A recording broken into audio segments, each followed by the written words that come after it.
Hi again, everybody, and welcome to this Kare 11 Sports Plus Prep Football Preview. I'm Will Hall. We recently had the chance to chat with more than 40 high school football teams in our area. And as we prepare for the upcoming season, we wanted to share those conversations with you. Here's one of them, and be sure to catch us each Friday night throughout the high school football season at 10:20 for the Prep Sports Extra with myself and Julia Daniels. Happy football season. Let's start with your team coming back. Thoughts on it? Hey man, second year. Yeah. Excited, grinding. We got a good group of kids coming back. We're young, which is good. Yep. So opportunities to develop and get some kids in the right places, doing the right things and learning the right habits, the way to prepare and all that good stuff. So we're excited. How nice is it to have a year under your belt, and not only a year under your belt, but a year in which you guys had some success and definitely grew as a program on the field, off the field? How nice is it to be in year two now? Year two for me feels a lot slower. Yeah.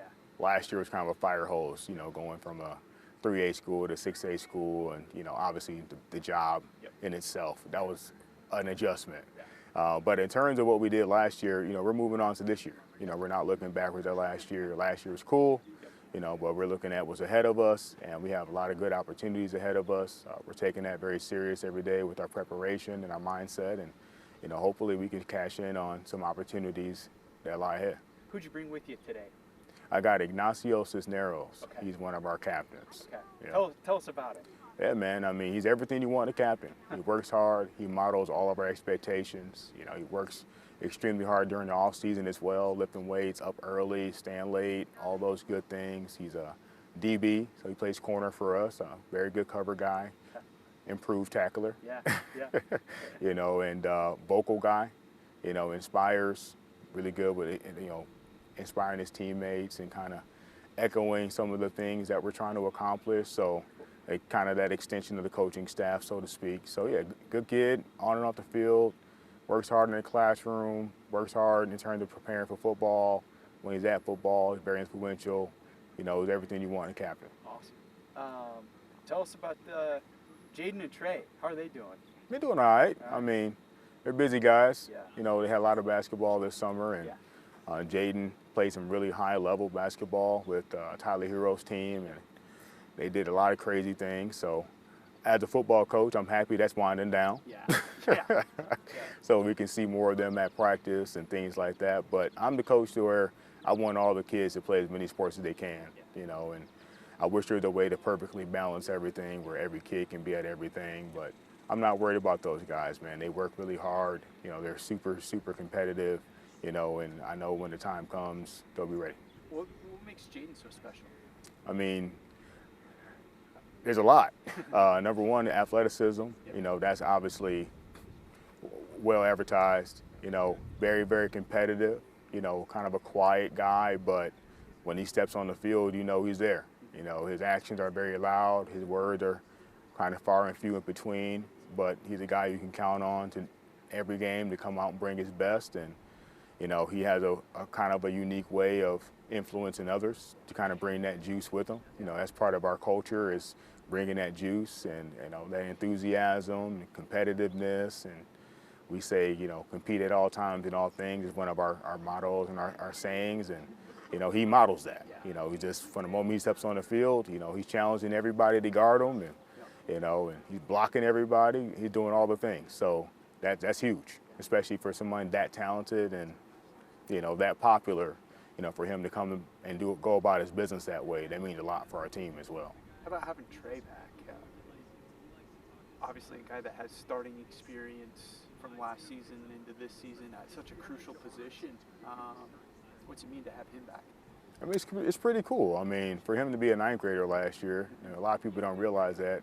I know you know that, but anybody watching this may not know. I mean, he started varsity football on the 6A level as a ninth grader, after only 2 games of kind of working his way at it. And once he took over and when he got in the game, it was obvious that he's a pretty talented kid. So having a whole year and a large portion of the offseason, he's been there a lot now the last few weeks, kind of getting the rust knocked off and getting in the groove and getting ready for football. Good things are ahead. Thoughts on the schedule this year? I'm okay with it. Yeah. I'm okay with it. I don't have any complaints, and I'm of the mindset of whoever we get to play, that's who we play. It's our job to prepare, as coaches and as players to be ready to play whoever, wherever, and wherever that might be, let's get after it. Thoughts on the opening up against Edina and one of the better other quarterbacks in the state, Mason West? That's got to be exciting. Yeah, absolutely. That's what it's all about, big time football. Edina got a great program and great coach over there, got a lot of respect for them. And, Mason's very talented kid, multiple sports, big name, big talent. So for us, and we're licking our chops at the opportunity to go out and compete. So that's what we intend to do, is be as prepared as we possibly can, go out there, get after it, and let's see what happens. Love it, love it. Did you guys play Shakopee this week? No, okay. No. You had them last year, right? Yeah, we did. Okay. We had Shakopee week 1 last week. Okay. Last year. That's right. Yeah, we had them week 1. I couldn't remember if they were on the schedule this year. Yeah. Who else you got on the schedule this year? Woodbury, East Ridge, Roseville. Put me on the spot. Did you guys have East Ridge last year? We did not. Okay. No. So we didn't play Woodbury or East Ridge last year. You know much about their quarterback at all? Not yet. Okay. We will, though. Okay. Okay. Yeah, when the time comes. Right now, we're just focusing on having a great summer camp. We're winding that down this week, and then obviously fall starts on the 11th. So it's taking it day by day and opponent by opponent. So right now, the only opponent we're focused on right now is Edina, and when the Woodbury and East Ridge games come, we'll turn our focus towards them and be ready to go. Love it. A couple fun ones to wrap up. Best pizza spot in Minnesota? Mama's Pizza in St. Paul. So You're not the only one that said that. yeah, okay, that's what's up. So, before coaching on this side of the town, I was at Brooklyn Center, and then I came over to Hopkins. I was very unfamiliar with anything west of the river. I was an east of the river guy through and through, and Mama's Pizza is in my home neighborhood over in the Rice Street area, Rice Street Como area, and it's an old school, super authentic Italian spot right off of Rice Street and Front Avenue. They're not paying me for this advertisement, although I like pizza, especially without the crust. I'm a low carb kind of guy, so a little pizza bowl or something. Mama's Pizza hooked me up with that. But yeah, good spot, great pizza, and authentic Italian food right there on the corner. It's been there forever. Great spot. Love it. Describe the perfect sandwich. Perfect sandwich. So for me, again, I try to stay away from bread. Okay. So I don't eat much bread or, but. I fail at that. Say again? I fail at that. Yeah, I mean, some people can get away with it. I'm one of them people that can't. The carbs and the sugar, dude, it goes right to the stomach, and man, I put it on quick, so I got to stay away from that. But I would say for me, I'm a meat lovers kind of guy, so extra cheese. I love sauces, so cheese, meat, olives. That's kind of my jam. Anything that's got a lot of meat and cheese and some sauce, I'm right at home. Love it. If you could have dinner with one current Minnesota head football coach at the high school level, who would it be and why? Dang, that's a good question. Current Minnesota high school football coach, I'll probably go stop over at Tonka. Okay. I'll knock on his door. He's right down the street, and they got it going on, and they had a big turnaround here the last couple years, and I would say that would probably be number one since he's so close, and I like what they're doing over there. They got a lot of big kids playing physical football, and he's building that thing. Yeah. Last one for you. Favorite NFL or college head coach and why? I would say favorite NFL coach of all the coaches, I would say Mike Tomlin. Wow, you went away from your team. Yeah, so I'm pivoting. Okay. I love the Shanahan scheme and system and the whole tree, and always going back to his dad, Mike, so don't get me started on that. And so I love that, love my team, the 49ers, but Mike Tomlin in terms of building and sustaining the culture and the program, man. And at the high school level, that's 95% of it, is building the program, setting expectations, pushing kids to meet those expectations, to benefit them, benefit us, the whole thing. So I just love how he goes about his business. He's very matter of fact. This is what we do, this is what we don't do, this is how it looks, this is how it don't look. And in a lot of ways, I've tried to model myself after how he's got this thing going there. College coach, he's not in college anymore, but I would say Chip Kelly. Oh, okay. Just all the innovative things he's done with offense, and I kind of lean towards the offensive side of the ball as kind of an offensive-minded coach. So I've been a big fan of his since going all the way back to Oregon and even back when he was at New Hampshire. So kind of a secret fanboy of Chip Kelly and what he's done and what he's built. If I had an option B, Okay. and I went with Chip because he's still actively coaching, I would have to sit down with the Godfather, Nick Saban. You know, he's not coaching anymore, so that's why I left him off my list. But if I can get him to have a conversation, even though he's not an active coach, that'd be who I go to. Obviously, you guys are kind of rebuilding the program right now. Yep. Just your thoughts, year two with Chauncey at the helm of everything. What's that been like for you? So this year has been a lot different, I would say. The coaches have definitely pressed down on the pedal a little harder, pressed down on the gas. We actually know what our personnel is this year. As of last year, the coaches didn't really know coming in. It was a whole new coaching staff, so we kind of had to mix some things around, put some guys in positions that they never played before. But this year I feel like the coaches really know what personnel they have, where they can put guys, different schemes that we can run with our personnel. So I'd say that we've definitely stepped it up this year in terms of intensity, you know, knowing what guys we have and whatnot. So yeah. For you guys, you have Trey coming back. Yep. Jaden's little brother. Yep. At quarterback. Yep. Pretty decent season. Yeah, no, I he. don't think he played football at all before. No, he did, just not for Hopkins. No. I'm not too sure. Not on that level before. Yeah, no. 1,400 yards through the air. Yeah. What? 14 touchdowns. Yep. As a freshman. Yep. Obviously, you're on the other side of the ball. Yep. But what's it like having him back? You know, he definitely pushes the guys. He's a scrappy dude. He likes to talk his stuff whenever he makes plays. So, you know, I'd say he picks up the practice intensity a lot and brings it up for, you know, both sides of the ball. You know, obviously he's a good player, so he's pushing other players to be better. So he's a younger guy, but yeah, he's getting stuff done. He's pushing other guys, and that's exactly what we need in our program. You have obviously got Jaden out there too. Yep. What's it like matching up with him? He's definitely propelled me to be a better player. He only caught 2 balls on me in practice last year, but we go head to head a lot. We like to talk our stuff to each other. But at the end of the day, he's my brother, good friend of mine. So yeah, really glad to have him on the team.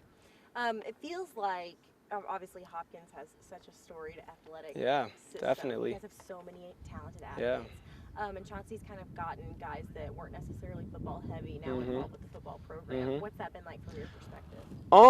You know, he's brought in a lot of guys, but I think it's been doing nothing but good for our program, you know. Obviously, the Moore brothers, basketball players, but their athleticism was definitely used on the field, definitely propelled us to be a better team, you know. They're really gifted in terms of athletics, so they've helped us out a lot. They can play positions that, you know, we need, so yeah. You guys got over a huge hump last year. Yeah, we did, with definitely. Those wins. Yeah. How do you guys build off of what you started? We just keep going. You know, our motto for our DBs, our defensive backs, is not enough. So every practice, you know, you make a play, you make 2 plays, all right, you got to flush, you got to keep going. You know, one isn't enough, 2 isn't enough. You know, 3 from last year, that's not enough. So we're definitely trying to get over the hump that we've already set ourselves now with 3 wins. We're trying to surpass that and get more. So yeah, it's definitely, we're trying to make better out of what we had last year. How cool, I mean, obviously it's not ideal trying to come into a rebuilding program, but how cool is it to be a part of something that is finally starting up? People in Hopkins have been waiting for this. It's awesome. I can't lie. The community has been so happy for us. You know, they show up, they go hard for us, and it's always fun to go to school after, you know, getting a nice big win, especially after the first win. You know, everyone's, you know, patting your back and whatnot. So big shout out to the community, the Hopkins community. They definitely help us out, yeah. What are the goals and expectations that you have for yourself and this team this year? For myself, my goals for myself are to stay healthy this year. Last year, week 1, I messed up my ankle, put me out for 2 weeks. I had COVID, and then I got a concussion. So it was a tough season. So my personal goal is to stay healthy. The plays will come, you know. And for the team, I'd say is just keep building, you know, keep stacking. It's not enough, so just get more wins, build the culture, and just build. That's the main word, yeah. Let's do some fun ones now. Sure. What is a sport that you've never played before but you think you'd be pretty good at? Sport that I've played before but I think never played before, I think I'd be good at. You know, I think baseball. Pretty fast. I could get around the bases pretty well, I think. You know, maybe not hitting the ball, but I got an arm on me. I think I could get it done. Just a pinch runner. Yep. I like it. One app has to go. Snapchat, Instagram, or TikTok? Ooh. I gotta say TikTok. You know, I feel like you can definitely express yourself on TikTok, but I just waste too much time scrolling. Like, it's just a waste of time for me. The doom scroll trap. Yeah, definitely. Favorite post-game snack or meal? I like McDonald's before a game. I like to get a nice Big Mac. And then afterwards, it really depends what I'm craving, but it's usually either wings or Jersey Mike's. You know, usually hit up my parents. I'm hungry, I need some food, you know? What would you tell your younger self starting to play football for the first time? Be ready for adversity. You know, I didn't really expect that when I was going into it. I thought it was going to be a cakewalk, but you know, things get hard and things get real. So you just got to face them, put your right foot forward, and you know, keep going. If you started a podcast, what would it be about, and who would be your co-hosts? Ooh, that's a good one. I think it would just be about everyday life.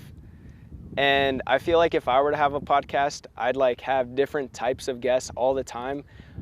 My co-host would probably, I don't think I could have a co-host. I think I'd have to do it all by myself and just have the guests. You're the first person to say that. Yeah. What's your dream concert? My dream concert. Ooh, that's a good one. So I've already been to my dream concert. I was in 8th grade. I went to Playboy Cardi. My mom got me that for a birthday gift, but I'd say that still is. I want to relive it, so definitely see Playboy Cardi again. Now that he's got all his new stuff out, too. Yeah. Best restaurant in Minnesota? Best restaurant in Minnesota. Let me put you guys on game. Korea restaurant in Dinkytown. If you like Korean food, they have the best stone pot kimbap, I believe is what it's called. It's a stone pot. You get rice, you get all these toppings, you get a fried egg on top. It's real good. Wow, Yeah. great.